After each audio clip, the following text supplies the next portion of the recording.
Allô? Ah boy, ça va? Man xaalis indi li bëgg xaalis quoi in ku li sama xaalis yi ngeen commencé laa toog boy moo sonal de biir quoi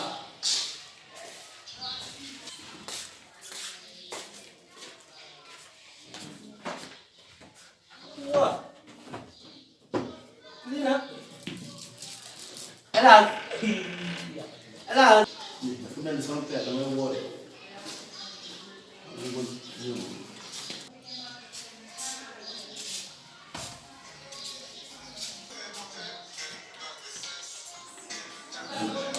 alaal waaw def jàmm ñëpp jàmm soxla dama laa soxla père ba jàmm la rek jàmm la du jàmm ci sa sarak ji waaw léegi dafa tàmbalee fuuy waaw gis nga ko ay dàllam lay sol bu kanam te duñ jël lu mën lu waral lii daa bëgg a xam père kii xale la yow lii nga koy toog kii xamul dara lu tax non kii xale bu ndaw la et puis sax maa ngi wax pareeguma muy dégluy sol ah mais lii du dara kii xale la père rek kii xale la àdduna day waaj a tukki wala man maa jaaxle ah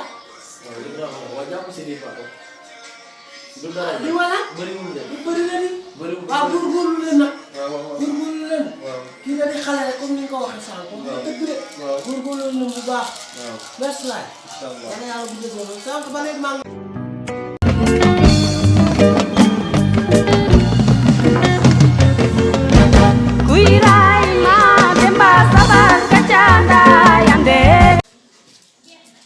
yow looy def nii foo jógee ñëwal te nga toog yi nga leen ah taxawal toogal toogal si suuf yow ku yabaate nga sa morom yëpp liggéey nga toog fii xoolal kenn xamul loo nii dama liggéey ay papa xaalis moo tax nga may wax lii. xaalis moo tax ma mel nii ci sa goyaay yi liggéey nañ ba am liñ am yow nga ne doo liggéey lu waral loolu ah lu tax na nga woo liggéey sa bopp bi na tonu papa man xale la. waaw bu ma wax waaye xale laa waay liggéeyu nday aji jow buñ koy wax ñii ñoo tax yéen moom jëntuma seen am-am ndax ba leeni jur sa hôpital ga maa nga fa bu ngeen ni man loolu leer na woon seen am boobu kii ndeyam da ko jur bàyyi ko muy lakk-lakk mu mel nii mu mel bu fi jooy génnal waay